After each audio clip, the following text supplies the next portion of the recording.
Greetings, YouTube. Yeah, warped your way back into the WGS Arcade. We're back with more boob Tenshi. And as you can see here, Kyo seems to be a little bit tired, saying, I need to lay down. So let's go ahead and continue.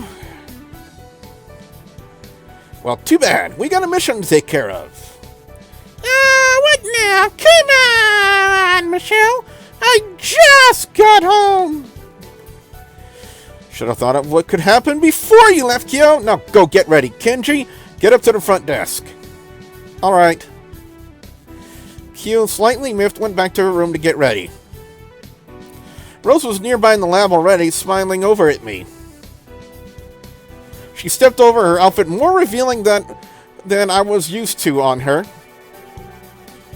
So, did you have fun? It was interesting, to say the least. Yeah, Kyo is usually the type that has a bit too much fun while she's out. She get you into any trouble while you are out there? Nah, just shopped and came back. Where are you guys headed? London, just before the plague. We think we might have a reading on Krontech over there, so we're going to investigate. Gotcha. Well, be careful out there, then. Thanks, Kenji, but even if it was way before my time, it's still my neck of the woods. She winked and stepped over to the portal, watching it light up as Kyo stepped up to the platform, a grumpy look on her face. Okay, she's dressed as a fucking French maid, and the only thing you're looking at is her face. I don't know what else to say to that. Cheer up, Kyo. At least you get to have big boobs again for a while. Rose was obliviously ribbing her, but I could tell that this suggestion was somehow comforting to Kyo as she softened her composure just a bit. Yeah, that's true. The light erupted from the center of the machine, signaling that the time window was ready to step through, and the two of them did. I merely watched behind them as they exited, Michelle by my side as she worked the interface. Alright, they should be fine out there. I'll be keeping an eye on them as usual. Feel free to join me on that. Of course. Here we go again. Seriously, you're not used to this by now because... It's not exactly something I can get used to, Kyo. My boobs get bigger than my head in less than a minute. It's not the most natural thing to happen. Just as she mentioned, they puffed up like they always did. Okay, they're getting bigger right here on the avatars. She wiggled in place, watching as her breasts swayed from side to side, getting larger by the second. Kyo watched as her friend and teammate struggled with her growth and giggled as her own bust began to push outwards into her clothing. Oh, brother.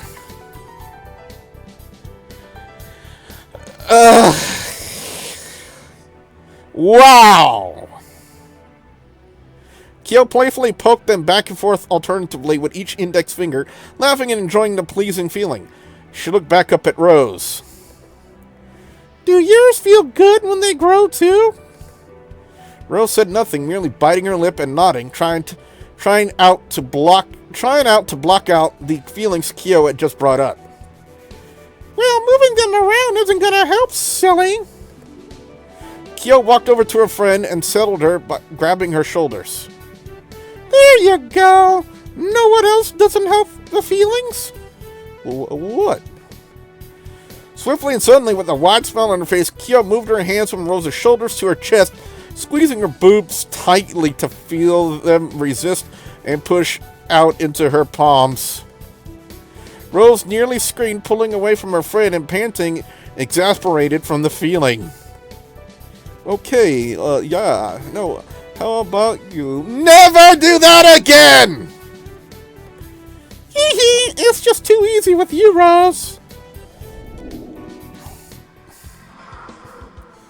And here we are. Gosh, what happened here? I read the wrong... I did it as the wrong voice. I apologize. Rose stepped over to the building in front of her, seeing the destruction. It had been largely reduced to a pile of white ash, its remaining beams blackened and charred. Might be the work of Krontech. I'll keep an eye out while you investigate. Good plan. How many times have they gone back through the time window? Quite a few times, but nothing substantial. I think they just barely broke in 15 times now. I don't actually keep track. Okay. Even through the time window, I could hear the two of them conversing about what they saw, as well as other things. What kind of people are those two anyway? I mean, they seem normal enough to me. The boobs don't get nearly as big as ours, though. I wouldn't say that. They still get pretty huge to me, I think. I don't know. Mine always feel like a pair of watermelons strapped to my body.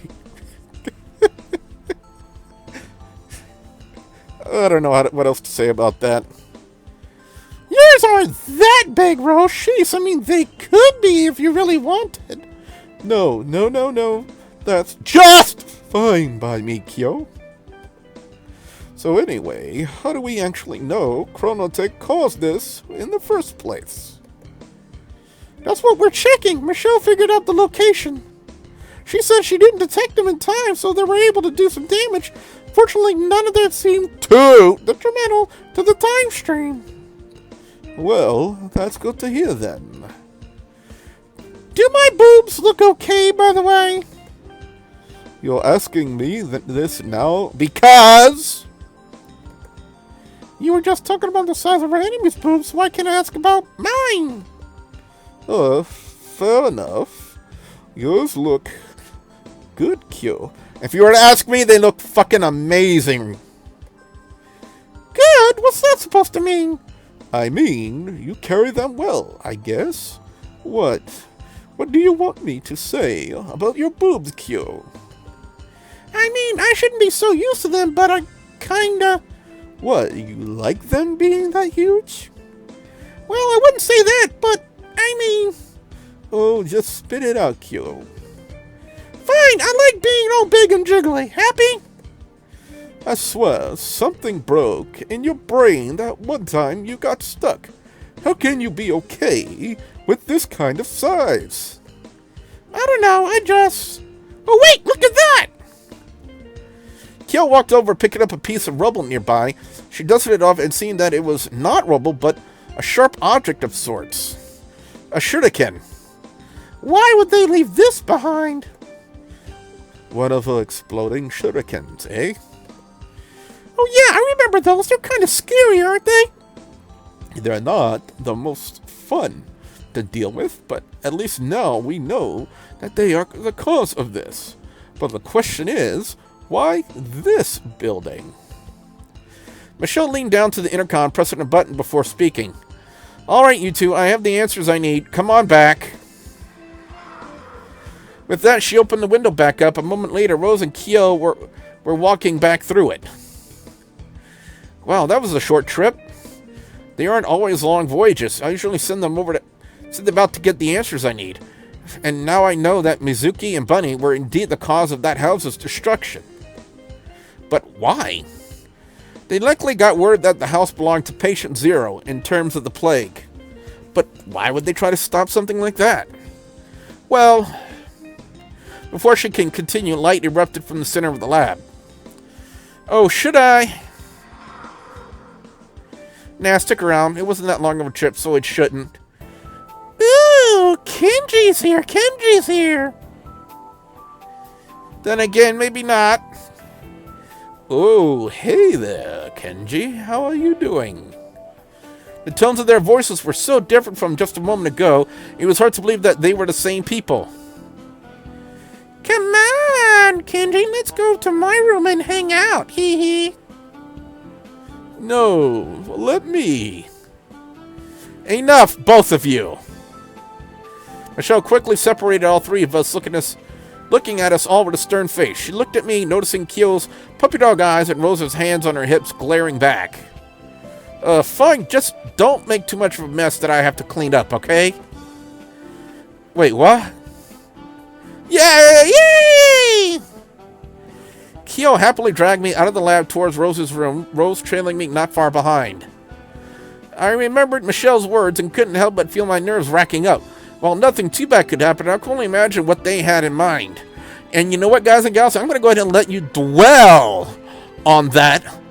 And when we come back to the arcade, we're just going to see how dirty this game is going to get. So with that being said, I'm your friendly neighborhood WrestleGamer, and I will see you at the next Warp Zone. Bye, guys! Whoa, Nelly. What do we think? I think that... Good guy, like Wolverine. And we can't forget to keep the science lab. Killing. And more killing.